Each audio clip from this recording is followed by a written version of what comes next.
Alliance is a foreign policy technique that various states adopt in order to balance the balance of power, especially if the balance of power is tilted one. If there's one powerful state and in its surrounding there are small states which are not that much powerful, that they could compete that powerful state alone. In such a case, what the small states did is that they make some alliance by coming together, so they will also gain as much power as the powerful state, so the balance of power could be maintained.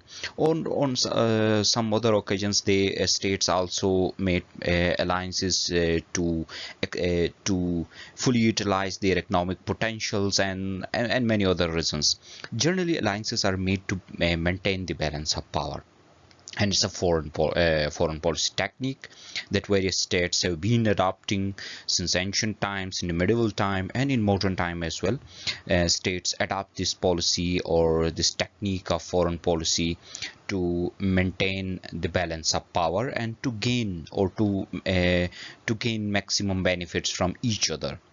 Today we are going to discuss the kinds of alliances, what type of alliances or types of alliances.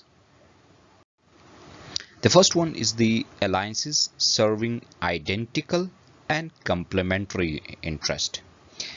If both partners or all partners of the alliances have same objective, then we call that as an alliance serving identical interest. For example, the Anglo-American alliances are an example of alliances serving identical interest, because in Anglo-American alliances, the both partners, the British and the America, both have the same objective, that is to maintain the balance of power in Europe. While if once a partner have a different objective and another partner have a different objective in an alliance, then we call that alliance as alliances serving complementary interest. Let's take the example of alliance between USA and Pakistan. The alliance between USA and Pakistan was an example of alliance serving complementary interest, because in this alliance both partners have different objectives. America make alliance with Pakistan for some time to contain communism and some time to gain objectives in Afghanistan, while Pakistan make alliance with USA to contain India and to get an upper hand in Kashmir issue. So in the example of alliance between Pakistan and USA, the interest of both states is different from each other. Such type of alliances are called alliances serving complementary interest. Now the next type of alliance is the alliances or ideological alliances.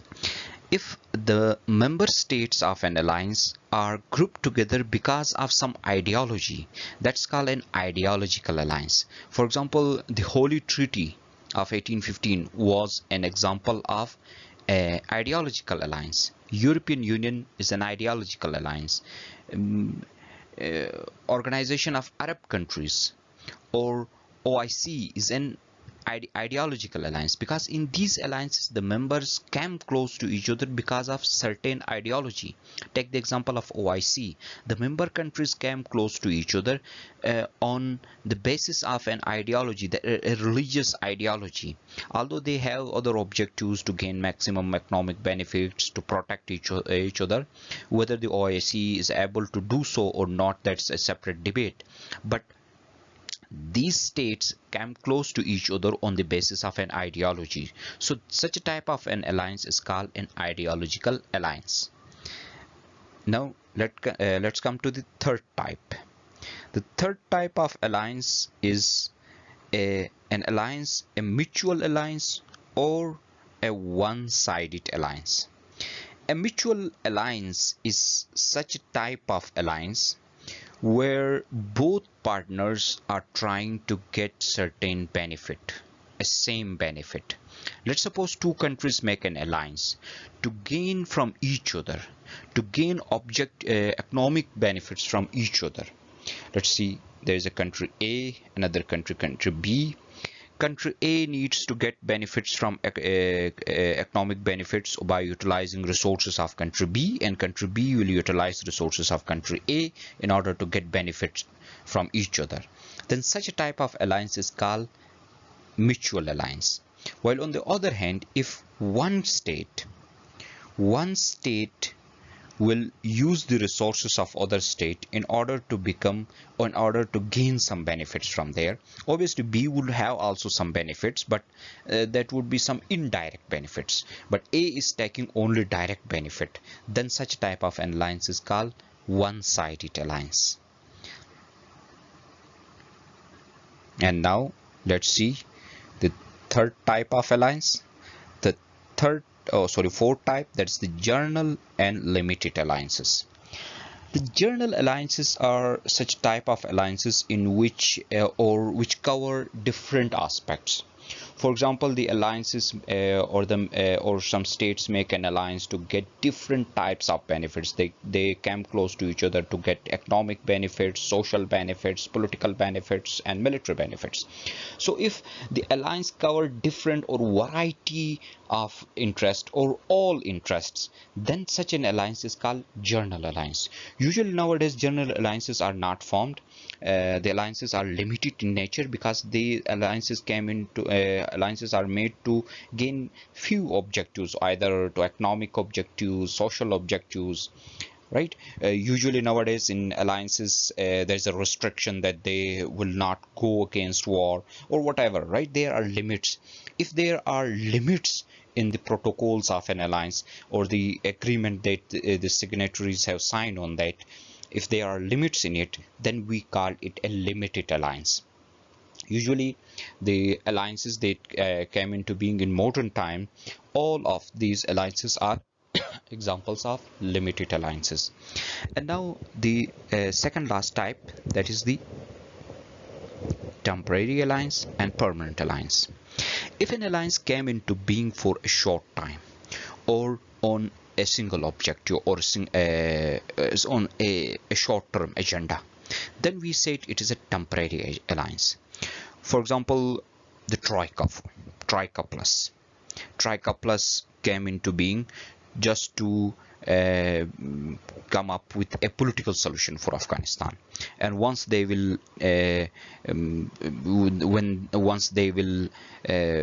solve the Afghanistan issue politically, this alliance will come to an end.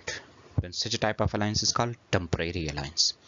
And if an alliance came into being to get benefits for a long time or to cooperate with each other for a long time, and it's not mentioned that when it will come to an end, either it will come to an end after 10 years, 20 years, 50 years, or it will be everlasting, right? If nothing is mentioned, then we call it a permanent alliance.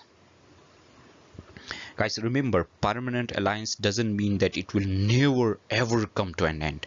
It can be come to an end. For example, UK exit from EU. Although the objective of EU was not to push UK, or UK was not there to come out from EU, but they came out, right?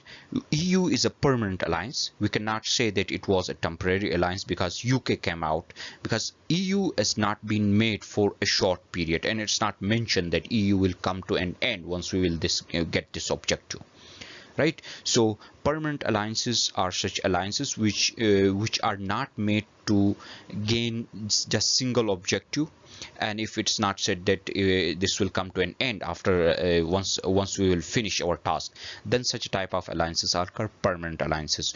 On the other hand, if alliances are on a short-term objective or with a given objective, and it's said that once we will achieve this objective, the alliance will come to an end, then such a type of alliances are called temporary alliances. And now last is the operative and inoperative alliances. An operative alliance is such a type of alliance which is functional, which is working, while on the other hand, an inoperative alliance is such a type of alliance which is not functional, which is not working, which is just like a dead body. You can take number of examples. of operative alliances and inoperative alliances. For example, Warsaw Pact is an inoperative alliance now, and SARC is also on to some extent, and OIC is also to some extent, although we cannot take example of OIC and SARC as an inoperative alliance because they are functional in their own peculiar nature. Well, on the other hand, the operative alliances are active alliances which are functioning, like BRICS and Troika Plus. These are the operative alliances. These were the few examples of the types of alliances that we have tried to categorize alliances in different groups so that we could easily understand an alliance. Thank you for joining. Take care. Goodbye.